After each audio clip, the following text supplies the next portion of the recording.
This week on The Futurist, Jeffrey Cole. We'd sit down at the internet not knowing where we were going. So, that's the real sign of success. I think when it becomes not session, but becomes soundtrack to your life.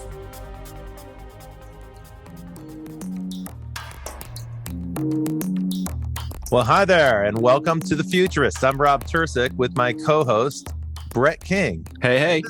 This week we've got a great guest, Jeffrey Cole.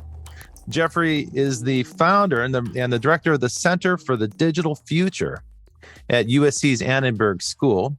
And he's an expert in media, all things media, and in particular digital media. And we'll get into the future of media and maybe the future of television, which is looking a little bit like it's in doubt. But before we jump into that, let's just go around and do some round of introductions here. Jeffrey, welcome to the show. It's great to have you here today. Thanks, Rob. Thanks, Brett. Great to be here. So we are, you are coming to us from New York in a hotel room. We are all scattered to the winds, reconvening here virtually to record the show. Hey, Brett, anything on the news radar this week? Well, I did see Tim Cook debating, being skeptical about the metaverse. And, I do think the metaverse is a longer term play. I do think that I think it has huge potential. And as we've talked about the potential for metaverse to distract from inequality combined with universal basic income and things like that. But he made the point that we, like we have our smartphones today, and some of it's wishful thinking, but I think it's, it got a basis in fact, is that augmented reality, we're going to wonder how we lived without augmented reality in the future. So, but this is very different from VR when we talk about design aspects, because in VR, you're designing immersive virtual world experiences, where in augmented reality, you're augmenting the existing experience. And if you do that elegantly, then it will be something that is, that we can't live without. Right. Yeah, just like right. our smartphones today. But if you do it poorly, then, we've all seen those depictions on YouTube and so forth. So I think this is going to be an interesting debate. Obviously, part of this messaging is getting the crowd ready for the iReality glasses or whatever they end up calling them. But I think what's interesting about this is his confidence in the level of disruption AR is going to bring to our lives and how it's going to enhance our lives through this tech. And I've been more a believer in the AR stuff than the VR. And so I'm really excited to see where the Apple product goes in that. But that's all I had this week. No, I share that enthusiasm. You notice in the background here, there's a bit of jockeying between Apple and Meta. Yes. And Mark Zuckerberg has been very outspoken in criticizing Apple because they're doing their own thing, and he's accusing them of trying to build their own metaverse and not being interoperable and so forth, and thereby trying to position Meta as the friendly metaverse company. Good luck with that. And Meta's working on AR as well, though, which is interesting, right? So their approach is everything, right? Project Aria, yeah. Yeah, so they treat the metaverse like a garbage can, and you can throw every extended reality concept into it. And that's kind of why it's such a loose and baggy definition. What the heck is a metaverse, right? And Tim Cook's being very clear. He's like, that's not a very well-defined term. We've heard that from other guests on this show as well. It was a term that surfaced very quickly to give some camouflage to Zuckerberg when Facebook, all of a sudden, with no warning, they changed their corporate name, their whole direction to trying to take the focus off of Facebook. So right, because Facebook's brand has become toxic, and to a lot of people, it's not something they want to be associated with. Yeah, so the metaverse is like it's a magic trick. It's like, look over here at the metaverse. Don't look at our ugly place where we're making money today. But Apple's more deliberate. So one of the things you'll notice the last couple quarters, everyone's been expecting Apple to unveil that new reality headset, and they haven't done so. It's been teased, it's been rumored, and so forth. A lot of people are looking forward to it. The rumors are very positive, but Apple's withheld that. And they've been very quietly advancing other parts of their business. And one thing they haven't done is gotten themselves exposed to all the hoopla and hype, because they understand that there's a significant backlash from Wall Street when you hype something that's not ready for prime time. The evidence of that, of course, is Meta, where the stock is trading at 50% of where it was a year ago, precisely because they overhyped this concept. So I think Tim Cook is demonstrating that he's got maybe a steadier grip on leadership there and messaging. So it'll be interesting to see what does come forward with. Well, with the other thing is this is going to be the first major product that Apple has launched since, except the AirPods, right? And the watch. And the watch since Steve left us. But I do believe that smart glasses are going to be the next big computing platform. I think they're going to be a lot more consumer friendly than VR in the initial instance. And this could set Apple off on, a entirely new direction. And it does change the paradigm in terms of delivery of content and delivery of functionality. We have to move away from the app experiences to now these chunks of embedded utility, in the field of view, which is a new paradigm again in terms of development of businesses and commerce and things like that we have to explore. So it's a really interesting stage. Yeah, right? and that's good because the app stores are slowing down, right? They're still a booming business, and it's not like they're declining, but they don't experience that rapid growth that they've had for the past 10 years. There's an interesting nuance in what Tim Cook said yesterday, which is he pointed out that virtual reality, immersive experiences like virtual reality, are session based. He said it's great for a little while. You can really get a lot of benefit out of it. He's a fan. But it's session based. In other words, you're not going to use it all the time. And anyone personally who has a VR headset will tell you they use it a couple times a month maximum. Like nobody's using it on a daily basis or all day long, which is kind of the vision that we've heard from the people who are promoting the metaverse. So the distinction here is really, you can draw an analogy to dial-up internet, which was session based in the 90s. People would sit down at the computer, they'd plug the phone line in, funny noises from the modem, and then they'd be online for a little while, and then they'd be offline, right? So that was session-based. Now today with ubiquitous broadband, we're on full time. Like we're always on, we're always connected. I guess that's the point, Apple's, isn't it? Apple's aiming for the always-on experience, right? They're exactly. not interested in the session-based, and I think they're smart about that.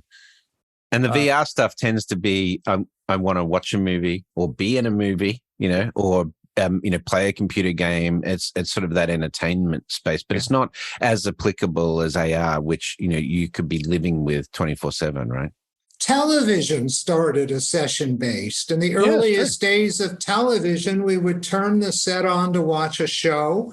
We might be sucked in with a promo to the next, but then we turned it off. And then quickly we learned, hey, we like television, and we'd walk in a room and turn it on, not knowing what was on, changing the channel till we found either the thing we wanted to watch, or as Paul Klein at NBC used to say, the least objectionable programming. And the internet started the same way. We'd make a list on a Post-it note of the 8 things we wanted to do online, and then log off and go watch television. And then we figured out we liked the internet as background noise, and we'd sit down at the internet not knowing where we were going. So, that's the real sign of success, I think, when it becomes not session, but becomes soundtrack to your life. Like radio, right? Before both of those, radio became the wallpaper to your life. Yeah. Well, Jeffrey, you've got a great perspective on the future of media. And one of the things we were just talking about before the show is this concept of disruption. That word gets used an awful lot. I have a friend who started a suitcase company, and he described it as a disruptive suitcase, which to me sounds like an exploding suitcase.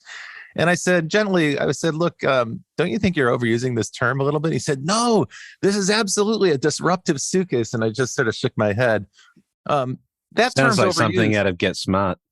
But exactly. Hello, Chief, it's Max. Yeah, but you could say there's an argument that the media industry has been a 100-year history of one successive disruptive wave of innovation after another. Tell us a little bit about that, Jeff. Sure. Well, I love the word disruption, and it does get completely overused. Disruption's not innovation. It's not an improvement. It's a whole new way of doing things that challenges old business models. Companies sometimes can't survive disruption. We can talk about how companies, when they see disruption coming, double down, bury their heads in the sand, sometimes have their competition made illegal, as in the case of taxi companies with Uber and automobile dealers with the ways Tesla sells its cars. But sometimes disruption can't be fought. For example, digital photography. Kodak, one of the three greatest brand names on planet Earth, almost not a person who couldn't recognize them by their orange and yellow colors. There was no way they could survive digital photography. Most of us over the age of 45 have probably spent $50,000 in our lifetime on photography, between cameras, film, processing, albums. Today, teenagers will take 1,000 times more photos than I ever took, and the lifetime expenditure may be $25. So disruption's a whole new style of doing things that challenges the whole way the industry operates. It's not an improvement. Dolby Sound is not a disruption of the movie business. Putting IMAX or bringing food to the seat is an improvement, not a disruption. I'm interested in disruption. The fact that it rarely comes from where we expect it to come from. The disruption of the retail business should have come from Walmart or Target, not some upstart bookseller in Seattle. The disruption of the movie theater business should have come from the studios, not a Blockbuster video rental and then Netflix. The disruption of cars should have come from Ford or Toyota, not some arrogant South African who challenges the whole system. Incidentally, the point we need some arrogance for disruption there. Right? Yeah, the point you're making is that the incumbents can't disrupt themselves, right? This is always their problem. There are a few examples. It's rare. Best Buy is an example of a chain store that did disrupt themselves, but rarely can they disrupt themselves. And incidentally, just on Tesla, Musk is a triple disruptor with Tesla, quadruple disruptor if you count PayPal. But Tesla disrupted the internal combustion engine, disrupted the way cars are sold through dealer networks, and disrupted the advertising model. Tesla has never spent a penny on advertising. They don't need to. All you need to do is have every gas station post prices. But when you buy an average price General Motors car today, about $1,800 of the purchase price goes to advertising. Tesla, never a penny. Incidentally, talking about Apple's been rumored beyond the glasses, been rumored to working on a car, rumored to be working in healthcare. If Apple ever does introduce a car, they'll be in the same position as Tesla. Is there anyone in America who would not go and look at an Apple car, an iCar potentially, just to see what it is? They might not buy it, but is there anybody who wouldn't go look at it? So disruption just turns everything upside down. And you're right, the media business has been disrupted from the very beginning, starting with sound.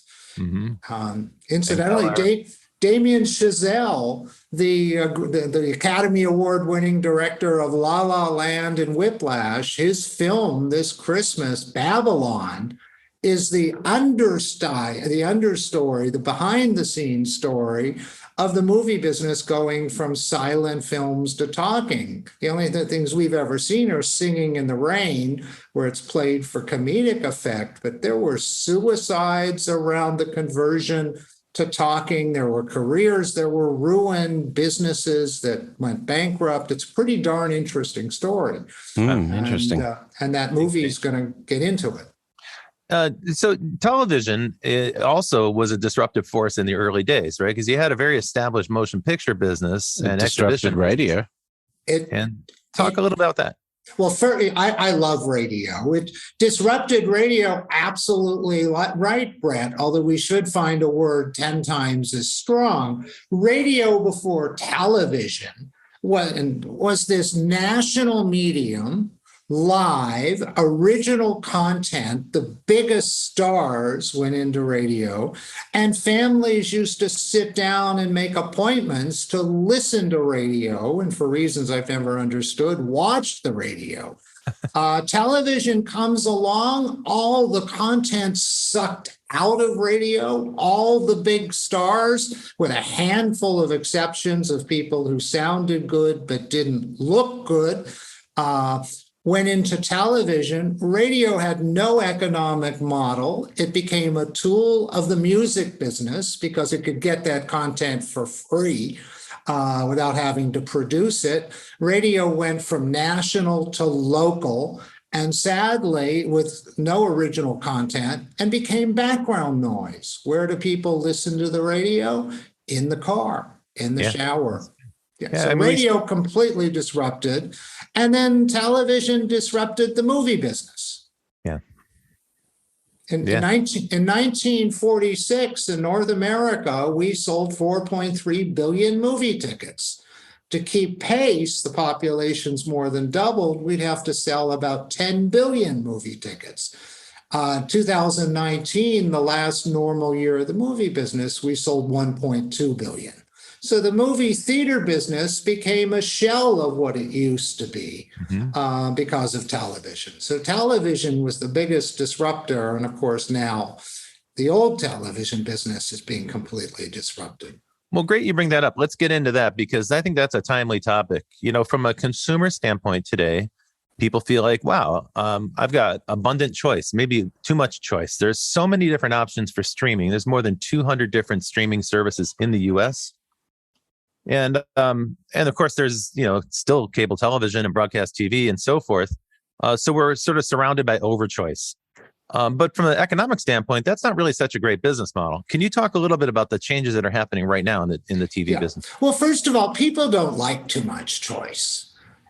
People don't like Cheesecake Factory menus of 30 pages where it takes too long to process. You can't really get a handle on it. Restaurant owners know people like 7 to 10 choices, enough choices to feel you can make a choice. And before cable, the average television market in a big city had 7 television stations. 90% of viewing was on 3, ABC, CBS, and NBC. 30 years later, most markets had well over 100, and 90% of viewing was on 7 or 8. So we don't like a lot of choice. But what we're seeing, the real disruption we're seeing, I think, in the television world is we're seeing the original legacy players, the ones who were the forces in radio and controlled television well into the 90s, the broadcast networks, and the 3 I mentioned, and Fox. Their demise has been predicted for 2 generations, but I think we're on the verge of it. And I think what's real, first of all, the networks see that, which is why ABC has Hulu and Disney Plus. We'll see if they hang on to Hulu.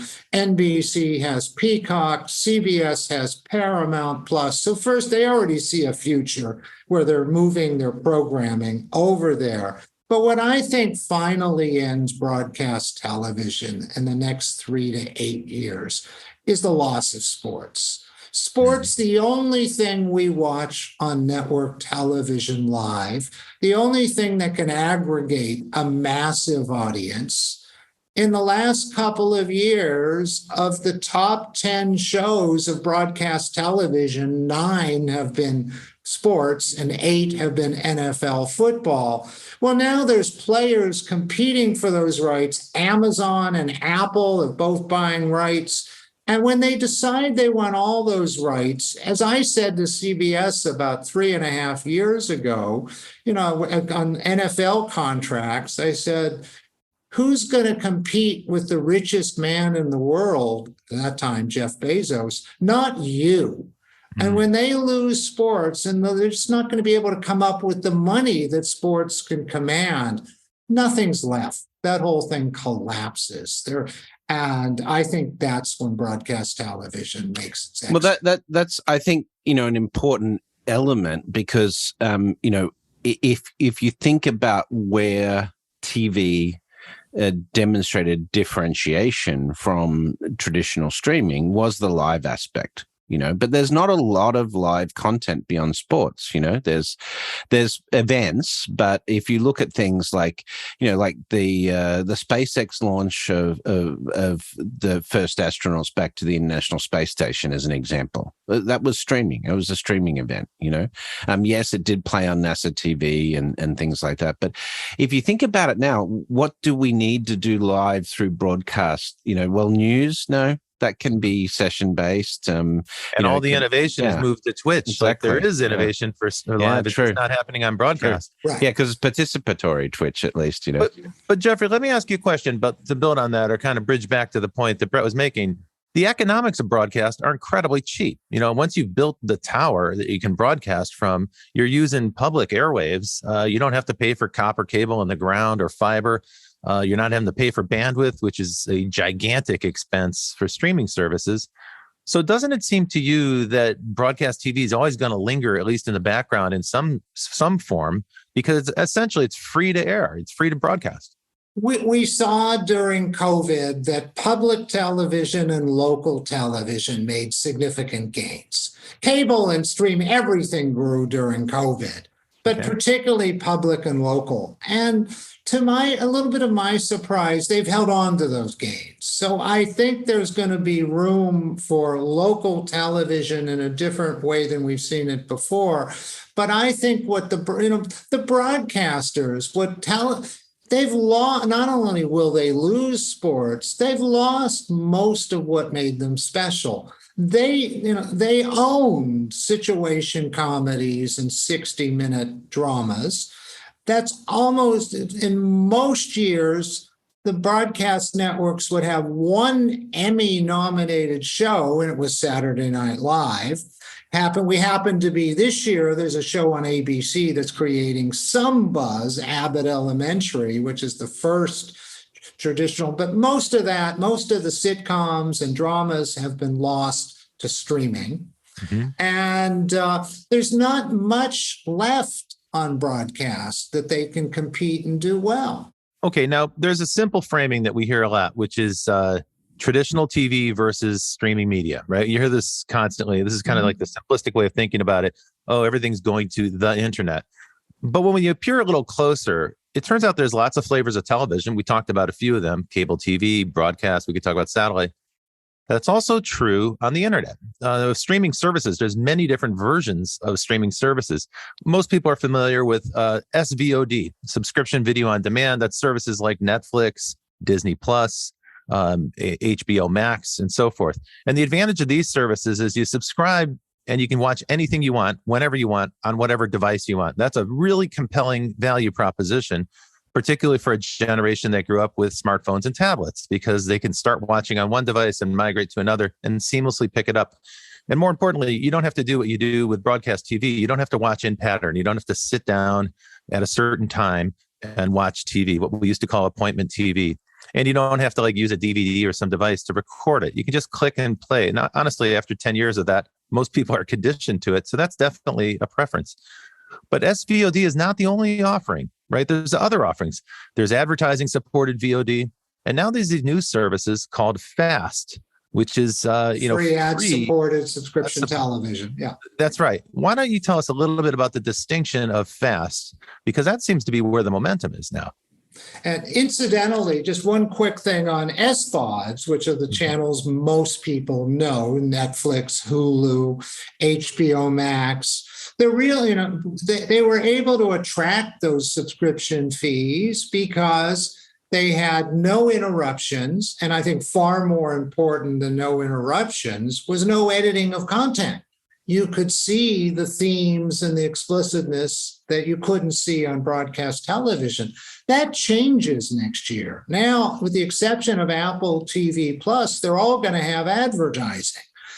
So we know there are going to be interruptions. It remains to be seen if you can run shows like The Wire or Sex Love on Netflix with advertisers supporting it, or will it get homogenized?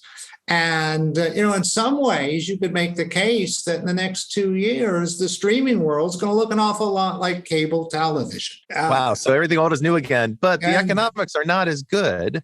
So we should probably drill into that, because there's a big argument that the economics of media are changing, and the people that benefit from the companies that benefit from it might not be the old media companies themselves. Before we do that, though, we should do our lightning round. And this is the part of the show where Brett asks you a series of questions and you give us quick answers. All right. Sounds fun.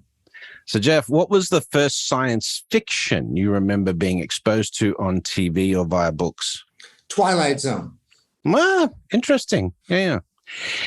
Name a futurist or entrepreneur that has influenced you and why. Isaac Asimov. I thought his work holds up brilliantly. So that probably answers the next question as well, which is, what's the best prediction a futurist or sci-fi practitioner or entrepreneur has ever made in your assessment? That's a really interesting question. The one I always liked, it wasn't a futurist, but it was a theatrical film. I always liked the prediction from Planet of the Apes that we were going to blow ourselves up and be taken over by apes. Very cool. You like that? Yeah. And what science fiction story is most representative of the future you hope for? There was an episode of Black Mirror with Ron Howard's daughter, Bryce Dallas Howard, where every evaluation in our life, every interaction in our life was rated. And all of a sudden, our rating from all the interactions in our life determined what jobs we got, where we lived, what kind of lives we had. I think we're heading in that direction. Yeah. I forget the name of that episode. Yeah. All right, cool. Well, great. So we are, you're listening to The Futurists, and we are talking today to Jeffrey Cole from the Center for Digital Future at USC Annenberg. Hang on tight. We're going to go to a break, and we'll be back in just a minute. Provoke Media is proud to sponsor, produce, and support the Futurist podcast. Provoke.fm is a global podcast network and content creation company with the world's leading fintech podcast and radio show, Breaking Banks. And of course, its spin-off podcast, Breaking Banks Europe, Breaking Banks Asia Pacific, and the FinTech 5. But we also produce the official Finovate podcast, Tech on Reg, Emerge Everywhere, the podcast of the Financial Health Network, and Next Gen Banker. For information about all our podcasts, go to provoke.fm or check out Breaking Banks, the world's #1 fintech podcast and radio show. You're back with The Futurists. I'm Brett King, and joined by Rob Tercek. Our guest this week is Jeffrey Cole, and we're going to dive more into the future of media and so forth. But before that, I wanted to do a quick deep dive. So, Rob, one of the impacts of Hurricane Ian is that it's giving us a glimpse, as we talked about in the previous show with Thomas Frey, is giving us a bit of a glimpse into the future of a climate-affected world. And one of the early warning signs that we see is the collapse of the property insurance sector. And so to give you some perspective on this, the average property insurance, homeowners insurance now in Florida, in hurricane-affected areas, for hurricane insurance is over $5,000 a year now. And this has resulted in a major issue for insurance. So what we have already is seven property insurance companies in Florida are already in liquidation, and 12 others are in distress. And so this is a major issue in respect to the fallout of climate change, because, we talk about the impact of the costs of damage, the potential impact of, the power grid, water quality, supply chain on food, and so forth. But the early stress testing of the system is really the insurance industry. Not only are the prices going up in Florida, but it's now affecting affordability of homes, because if you can't afford to insure a home, then, how do you go about assessing how much you should spend on a home?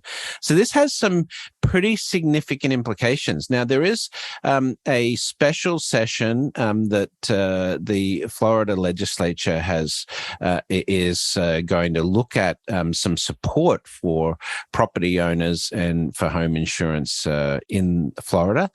But this is a growing concern for Florida residents. But it really, I think, is a bit of that canary in the coal mine. What happens when insurers no longer can afford to insure those assets or property assets in a state like Florida? What's going to be the implications of that? From, does the state have to step in? This is obviously we have a longer term thing to build climate resilience in terms of our building codes, in terms of infrastructure and things like that. But in the short term, what happens when insurers won't insure you anymore because of the risk of climate change? That's something that it's going to be interesting to see play out. Yeah. Yeah, it's a powerful signal. There's a lot of disinformation and many divergent viewpoints on climate change as an issue. We get this cacophony in our politics here where some people deny it entirely still, despite all the abundant evidence. But one industry that doesn't mess around, one industry that is fact-based, is the insurance industry. They have actuarial tables that tell them exactly what they can forecast. And we talk about different methodologies for predicting. The insurance companies are pretty good at forecasting. That's their business, right? They're making a bet. And they're putting real skin in the game when they make that bet. So if they're telling you now that they can't afford to insure an area, that has implications not just for Florida, but as the water heats up, as the oceans start to heat up and as currents change, it's going to move northward. And we're going to start to see that weather pattern hit the Carolinas as well and Georgia. So that whole coastal region, the Southeast U.S. and elsewhere in the world is going to be endangered, and they may be uninsurable. Yeah, let's get back into it with Jeffrey. So Jeffrey, thank you for listening to our news break. We want to resume the conversation. So Jeffrey, here's the thing that's interesting to me. I worked in the media industry for 20 or 30 years and worked with some big companies, movie studios, TV companies, and so on. And what I noticed is that there was a change. The prestige in the 80s and 90s was in the motion picture business. But then gradually in the 90s and 2000s, it shifted to cable television because that's where the money was.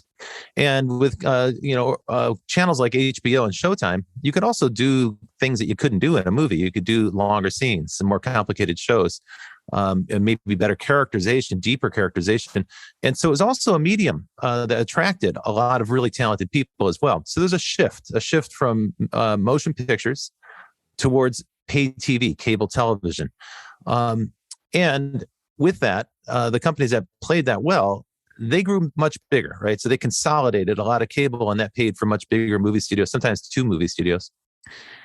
But now there's a new shift happening. There's a new sheriff in town. There's a new consolidator, and that's the big tech companies. It's not just Apple. We talked about Apple TV. Of course, Amazon is a big player, not just in streaming video with the Prime Video service, but also in live video with Twitch. So Amazon's a bigger player in video than people realize. We see that Walmart wants to get into streaming media in their partnership with NBC and Peacock, and other companies are exploring the space today. Of the big motion picture companies, most of them are owned by electronics companies, telecoms companies, or Amazon, a retailer, effectively. Tell us a little bit about that shift. What's behind that shift? What are the economics that are driving these other kinds of companies to acquire motion picture companies? Well, all of these companies you mentioned who acquired motion picture companies were culturally extraordinarily influential, but economically were rather small entities. And 5 years ago, Rupert Murdoch, the most powerful man in the whole entertainment media business, looked around and realized he couldn't compete anymore. He had become a small player. His competition wasn't Warner and Universal and Paramount. It was Apple, Google, Facebook, Amazon, Microsoft. And to them, most of these companies are rounding errors. Tim Cook, I think, got into Apple TV Plus sort of as a lark, as an experiment to see, maybe we ought to look into it. He brings over two of the best television executives from your old company, Sony, says, guys, I don't know if we really want to do this, but let's see. And then he reaches into his pocket as if he's looking for spare change and says, oh, here's $6 billion. So the scale has changed. The question is, how much of this is a vision for where they fit in? How much helps the existing business as Amazon thinks their streaming service does for Prime? And how much is ego? And the entertainment business has always attracted real estate moguls, oil wildcatters who like going to the Oscars and standing next to movie stars. And Jeff Bezos goes to the Oscars and the premieres, and Tim Cook shows up. He doesn't look like he's having as good a time as Bezos, but they've changed the whole equation. One example, just one, and then, when AT&T bought Time Warner, they spent 40% of their market cap buying Time Warner. If Apple were to spend 40% of its market cap, they could buy Netflix and Disney, forget the regulatory issues, and have $80 billion left over. So they've just changed. To buy Warner Brothers. They've changed the whole scale. And the question is, who do these guys want to be? And I think the answer is anything they want to be. Okay, I hear you on that. But I'm curious about this.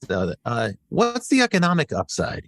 So I get it. There's an ego play. There's a lot of truth to that, right? It's fun to walk on the red carpet with a fashionable model on your arm. I get that. Yeah. So sure, there's the lure of ego. But these companies are also economically driven, right? And they're global powerhouses. And clearly they see that adding video and rich media to their portfolio is somehow going to enhance their business proposition. I think it's about engagement, right? It's like engaging users across different aspects of the platform. I don't know, Jeffrey. I would agree with that, but they really do make a business case. I think Amazon spending $1 billion on Twitch, and $1 billion is a rounding error to Amazon, gave them really access to an audience they couldn't get any other way, a massive audience in the esports world. I think they see streaming doing that for them. I think they see this as complements to their business. Most of them haven't gone in a very big way yet. Certainly to the degree that Netflix went in with $20 billion at their peak. But I think they see it as a real complementary asset to their business. So, okay, there's been a wave of consolidation in the last 4 years, right? So I guess I would describe it like this. Since Netflix started streaming around 2007, at first they were dismissed and denied, and people said it wasn't going to be important. I remember very clearly Jeffrey Bukas, who was running HBO at the time, or running Time Warner at the time, he laughed them off as the Albanian army and so forth. You may remember those days. I do. There are a lot of those great quotes. But by the mid-2010s, the story started to change, because at that point we saw that cable TV had stopped growing. Broadcast TV numbers were going down. And meanwhile, streaming numbers were going up relatively quickly. And as Netflix approached the 100 million user mark and started to introduce new countries, the media companies kind of woke up and realized, wow, we've got to change our game. So you pointed out that a number of the big broadcast companies have now launched their own competing streaming services. But that's not all. They've also started a game of musical chairs, where they've been doing mergers and acquisitions. Disney, very famously under Bob Iger, assembled an incredible portfolio of brands with Star Wars, with the Marvel franchise, and then most recently by buying Fox outright from Rupert Murdoch, who, as you pointed out, he cashed in his chips. He left the table. He's like, I can't compete at this level. We also saw AT&T acquire Time Warner, a legendary studio, one of the gems of the media business. I don't think they managed that transition very well. And just 3 years later, they spun it back out into kind of a shotgun wedding with Discovery Communications, where it lingers today, but burdened with tens of billions of dollars of debt. Amazon swooped in and bought MGM at a grossly inflated price of about $8 billion. General, the view from the street was it should have been more than $4 or $5 billion in value. But anyway, they bought that in order to acquire that huge library and some motion picture production capacity. So what we've seen now is that there's been a wave of mergers and acquisitions. Who's next? Who do you think is next to get acquired? Netflix stock has plummeted since the beginning of the year. They're now trading at about a quarter of where they were a year ago. Do you think Netflix is up for grabs? How about AOL? Absolutely. I think Netflix, and you may see Microsoft get interested, although so far Satya Nadella has said he's not interested in media. We had 8 studios in the 30s. We have 5. There's talk that Comcast may make a play for Warner Media or Warner Media Discovery. That would take us down to 4.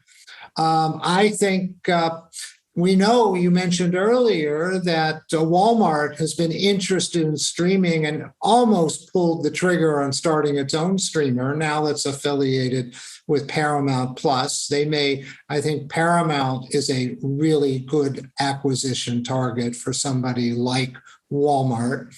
And then there's the question of Google. They have YouTube, which they grew organically, but not.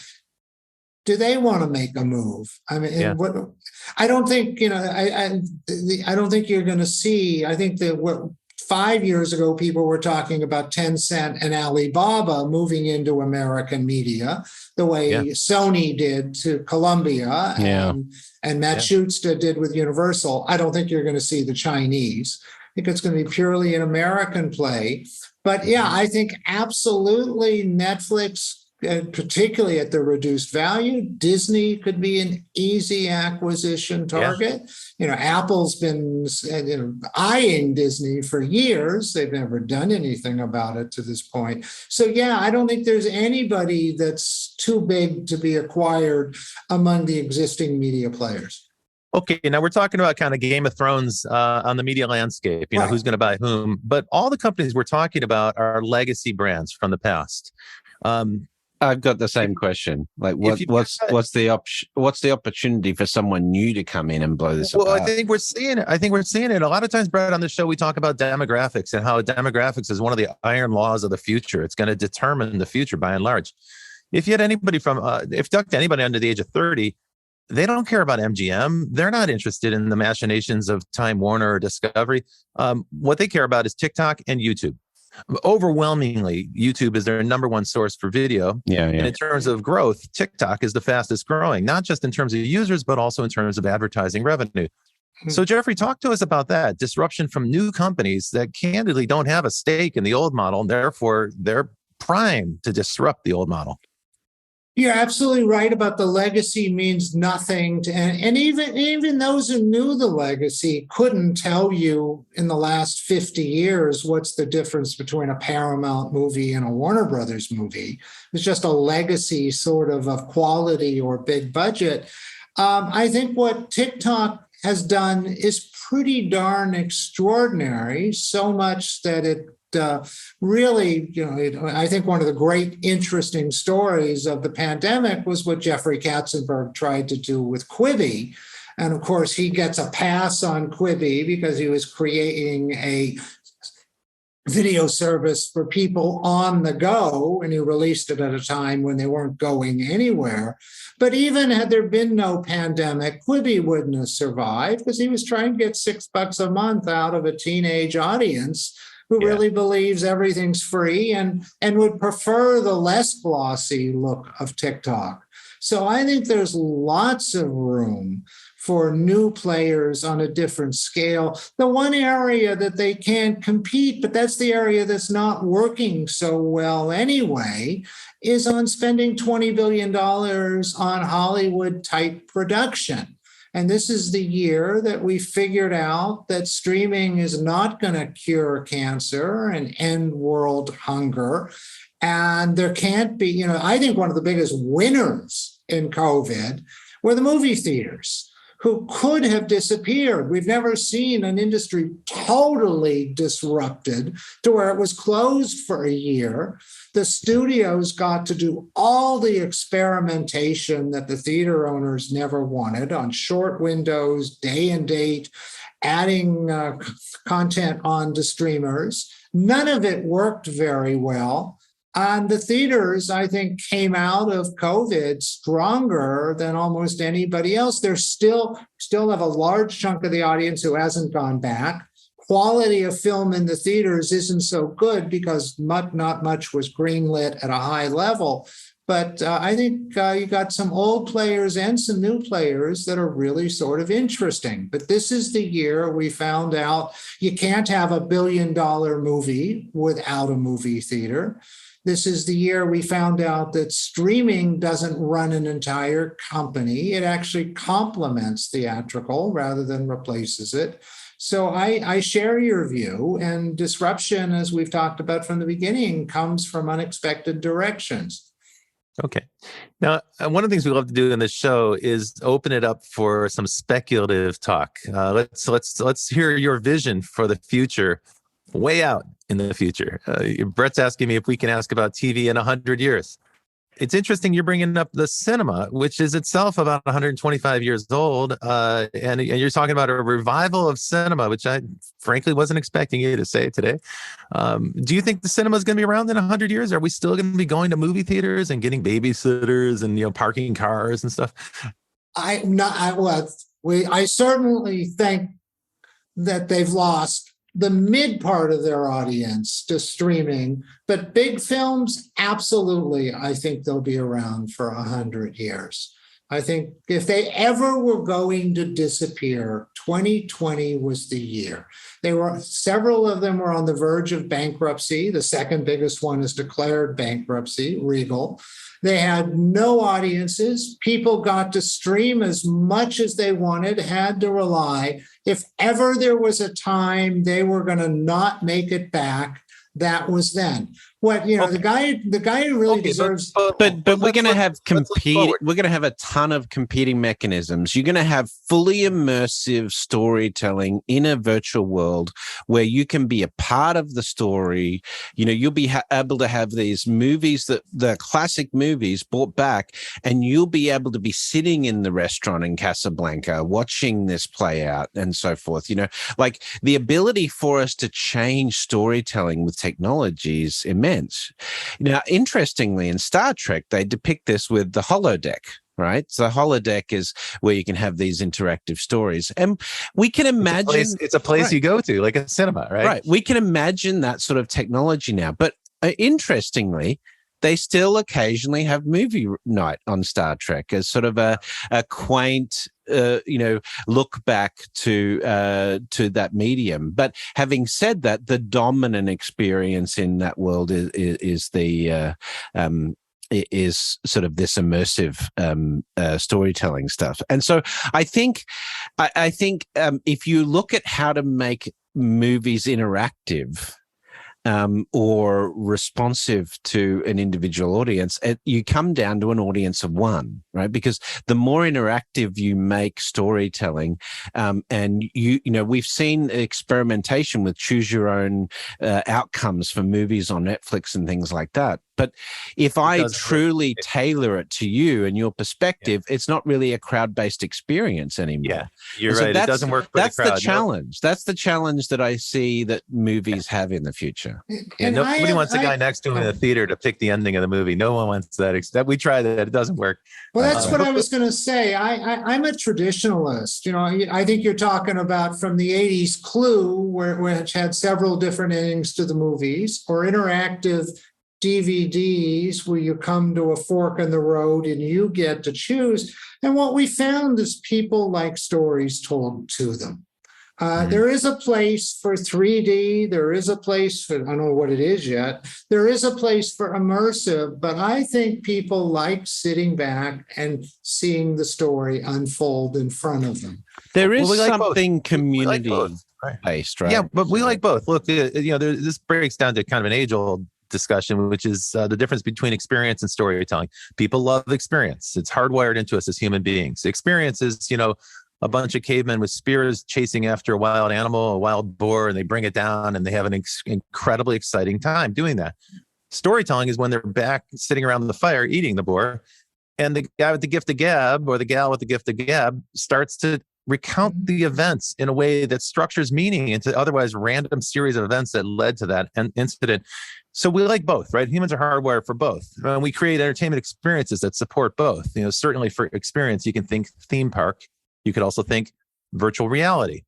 Today, the dominant form and the fastest growing form of media is actually games. And games is growing super fast. And I would argue games take center stage when it comes to games make as much money as the big Hollywood blockbusters now. Actually, a lot more, but bigger. Yeah. And mobile games is bigger than motion pictures. It's crazy how big it is. But remember, these are multiplayer experiences, right? And we've had plenty of folks come on the show before to talk about the metaverse, how it's going to grow out of the game worlds that already exist, these immersive game worlds. But my sense is that that's a virtual place that you can go for a shared experience, but you can do it from home. Almost all the experiments in doing VR, immersive VR in a theater or an arcade setting, those have not worked out very well. People haven't demonstrated that they want to go do that, like leave their home and park and go put on a headset that somebody else wore 15 minutes before. Jeffrey, respond to that, if you will, this idea of storytelling and experience. I think you're absolutely right on experience, but I think for most entertainment, people want to listen to a story. To see a story in full. Some of it is age-based, I think, but I really believe traditional media techniques have lasted, you said 125 years, and I share that. The environment has changed, and I think it's going to last a lot longer, and I still think it's the dominant form of entertainment. Now, talk about TikTok, though, in that context, because one of the reasons TikTok has been so successful is similar to one of the reasons why YouTube is so successful. YouTube succeeded because it had the easiest way to upload video to the web. That was the original hook. That's why it caught traction when 20 other competing firms didn't succeed. It was just easier to post a video on YouTube. On TikTok, it's easier to be creative. They've made it so simple to create a compelling thing. And if you're not that creative, well, then you can mimic something else. Like there's plenty of examples of, TikTok templates and so forth. Yeah, people try to mimic that and share it. So I guess what I'm driving at is that it seems like the new disruptors are focusing on self-expression and people having the experience of being storytellers. Maybe a blend of the two things. Surely it's fascinating to watch. There's your storytelling. Like TikTok is incredibly addictive. It's like eating Lay's potato chips. You just can't stop once you get into it. There are elements of storytelling today in terms of the plot and so forth that are material in movie making that make really good stories. And so maybe some of that is what can protect that medium from, this sort of individualistic approach, immersive storytelling, from a technology perspective. But it will be interesting, Jeff, to see how that plays out. But how can Jeff? We need to wrap up. It's time. But how do people find out more about what you're doing at USC? They go to our website. Everything's free, so we're not trying to sell anything at digitalcenter.org, and all kinds of our work is on there. And are you on social media personally, LinkedIn or? I'm on LinkedIn. Okay, great. So we can get people to follow you there. Well, it's been fantastic to have you on. It's been, Rob obviously has real interest in this field given his expertise, and it's got a great network in that respect. But this has been something he's wanted to really cover off for a while now, I could tell. So it's great to have you on. So thank you. A lot of fun. Thank you. Yeah, really fun. Thank you for joining us. And there's more to talk about. There'll be more in the future. This concept of AI that generates video, AI that generates animation. Oh, yeah. That's a topic we're going to cover in a future episode.